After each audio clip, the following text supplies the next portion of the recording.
Good evening, everyone. I'm Brian Trumbore with your nightly review for Wednesday, May 29. It's 4:02 p.m. Eastern Time. I was out running in the park a little over an hour ago, and the cicadas are finally beginning to come out, and they're just flittering along at this point, looking for a tree to climb. So anyway, the Star-Ledger, a great newspaper in New Jersey, has a recipe for cicadas in case you were interested. This is 4 servings, 2 cups of cicadas, 1 tablespoon butter, 2 cloves garlic crushed, 2 tablespoons finely chopped basil. You must remove the wings and legs if using adult cicadas. Blanch in boiling water for 4 to 5 minutes to remove the soil bacteria. Drain.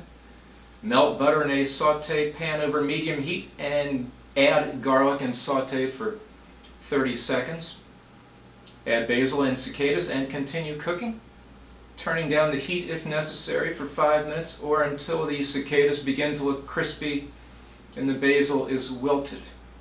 Serve with your favorite pasta. Toss with olive oil. Sprinkle with Parmesan cheese if desired. So don't say I never give you anything. Not only tell you about the stock market and geopolitics, but how to feed a family of 4 during these still tough economic times, at least for some people. Dow Jones, however, had a down day, losing 106 points to 15,302, or about 0.7%. S&P was down 0.7%.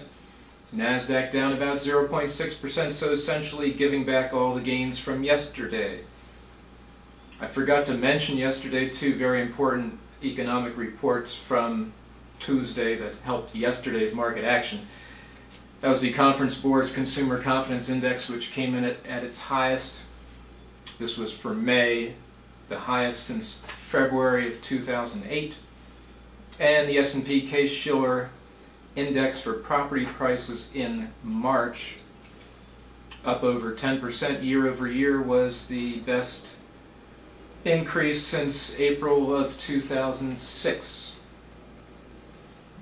But today there are concerns over when the Federal Reserve is likely to begin pulling back on its bond buying program with the improving economy, though it all comes down to the jobs numbers.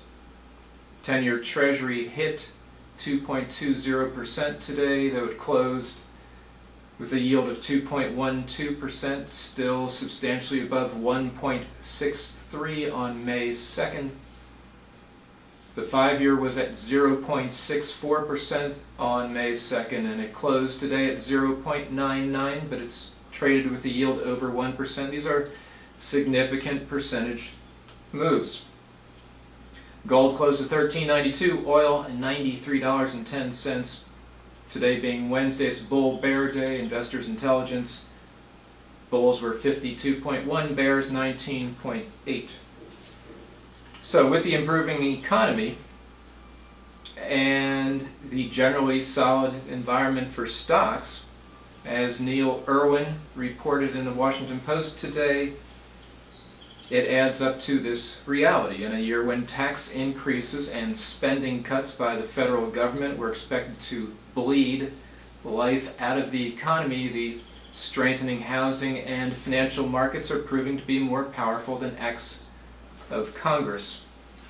The Federal Deposit Insurance Corporation today came out with its quarterly look at the banking sector.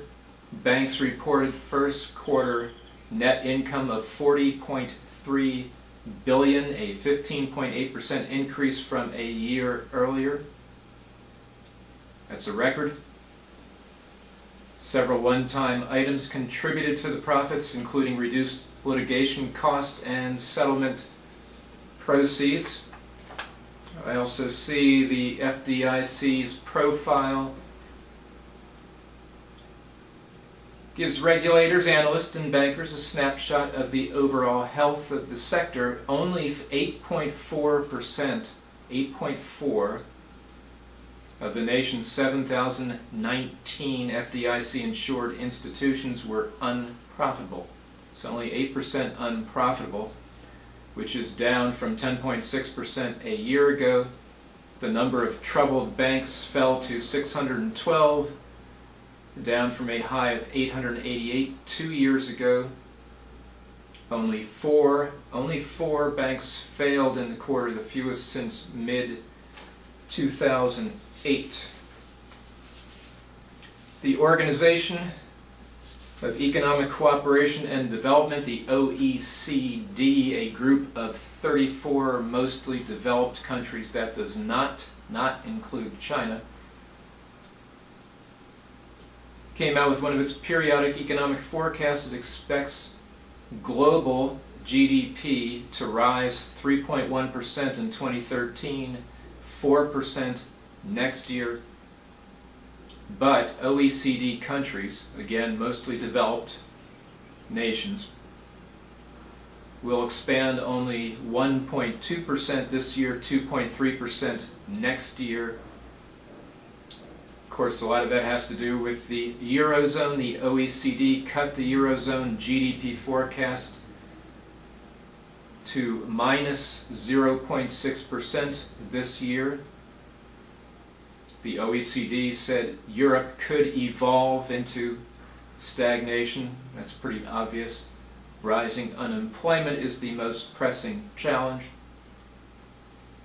It cut the UK's forecast to 0.8% growth this year, saying that austerity measures taken by the government were needed. I still say Britain has done a darn good job overall. David Cameron just hasn't done a real good job of selling it. The OECD projects Japan will grow 1.6% this year. It's forecasting 2% growth in the US. And it cut China to 7.8 from a previous 8.5% in March. So 8.5 to 7.8 in just 2 months. It's a pretty good indicator of how the investment community is feeling about China. The IMF today also cut China's growth forecast from 8% to 7.75. Most private economists are lowering their China forecast down to about 7.6%. The Chinese government, remember, is saying 7.5% for this year, and then yesterday Premier Li in Berlin said 7%. The European Commission has said it will allow some EU member states to slow their pace of austerity cuts amid concerns over growth. So France is getting 2 more years to bring its budget deficit below the 3% of GDP EU target. Spain, Poland, and Slovenia will get 2 more years to bring down their budget deficits through spending cuts and tax increases. The Netherlands and Portugal are having their timetables extended by 1 year. And even Europe's stronger economies, including Germany, are being urged to allow wage increases and increased flexibility in the jobs market to improve competitiveness. Down in Brazil, first quarter GDP grew a very disappointing 1.9% on an annualized basis. Most economists there were expecting about a 3% rate. Lackluster consumer spending is a major drag on Brazil. You know, they have the World Cup in 2014 and then the Olympics in 2016. Some of you may have seen the situation with one of these soccer venues for next year, where the bubble totally caved in yesterday on one of the main stadiums. I've heard construction projects are way behind in Brazil. I would frankly not make plans to go. That's blame me. Back in the States, Chinese meat producer Shuanghui International Holdings agreed to acquire Smithfield Foods for about $4.7 billion, over $7 billion including debt. It would be the largest takeover of a U.S. company by a Chinese buyer. Shuanghui agreed to pay $34 a share, which was a huge 31% premium to Smithfield's Tuesday closing price of $25.97. However, other players may now come in and make competing bids. This deal is not a national security concern like anything involving telecom equipment maker Huawei would be. I'm going to be cutting a video next Wednesday on my own Chinese experience. It's going to be ugly. I'll try and leave commentary until then. No one is talking about the pigs, though, with Smithfield. The Smithfield pigs are very upset, especially the little ones who've been hearing stories about how Chinese pigs have been thrown into rivers to drown. So the little piglets are asking their parents today, like in Virginia and in the Midwest, at Smithfield's operations, just what's going to happen to them. So we need to remember the piglets. In a very poor transition, turning to Syria, Russia has said it will go ahead with deliveries of advanced anti-aircraft missiles to Damascus, as it accused the European Union of throwing fuel on the fire of the Syrian war by lifting an arms embargo to the rebels. Russia's been all over the board with this anti-aircraft S-300 surface-to-air missile situation. It told Israel at one point that it would not deliver them to Syria. Alexander Grishko, Moscow's ambassador to NATO, told journalists that Russia would fulfill a contract signed in 2010 to supply President Assad's regime with the S-300. We will fulfill the signed contracts, he said. Russia has been acting in total compliance with international law. Russia also said the EU's failure to renew the arms embargo on Monday would undermine the chances for peace talks that Moscow and Washington are trying to organize. If Russia were to deliver the missiles, and there's a major question as to whether or not they actually will. So keep that in mind when you're hearing all these news stories. They may not deliver them, but they're talking like they are right now. And once you do deliver them, it takes supposedly about a year before the Syrian army would be up to speed to operate these very sophisticated S-300s.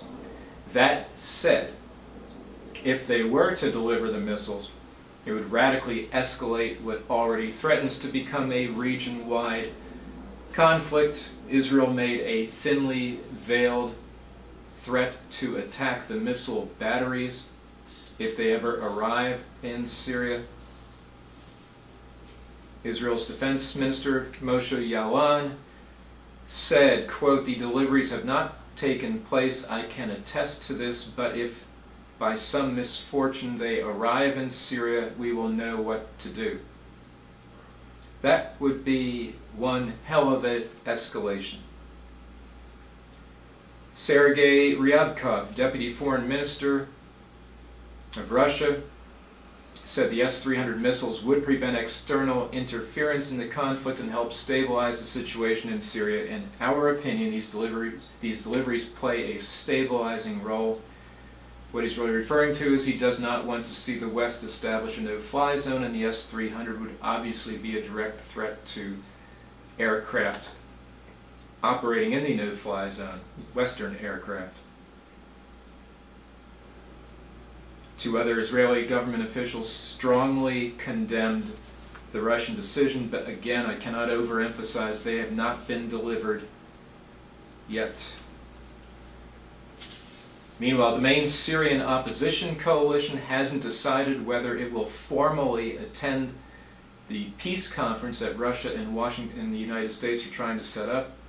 Many rebel fighters say it is too late for a negotiated solution. Moscow is demanding that the Assad regime is willing to attend the talks, or Moscow saying the Assad regime is willing to attend the talks, but it is demanding, Russia and Assad's people, demanding the inclusion of Iran, which France opposes. The rebels on the ground in Syria have been launching blistering attacks on the Syrian opposition leadership. So the rebels are totally split, and I seriously doubt whether or not this conference comes off. It's slated for Geneva sometime in June or early July. A 65-year-old man infected with a coronavirus died in France. That makes 23 out of 44 people confirmed infected by this particular SARS-like coronavirus, most of them in Saudi Arabia. That's a hell of a mortality rate, 23 of 44. And finally, Michelle Bachmann announced she would not run for re-election, so expect her on Fox, replacing Sarah Palin slot. That's all for today. I'll be back with you on Thursday. Take care.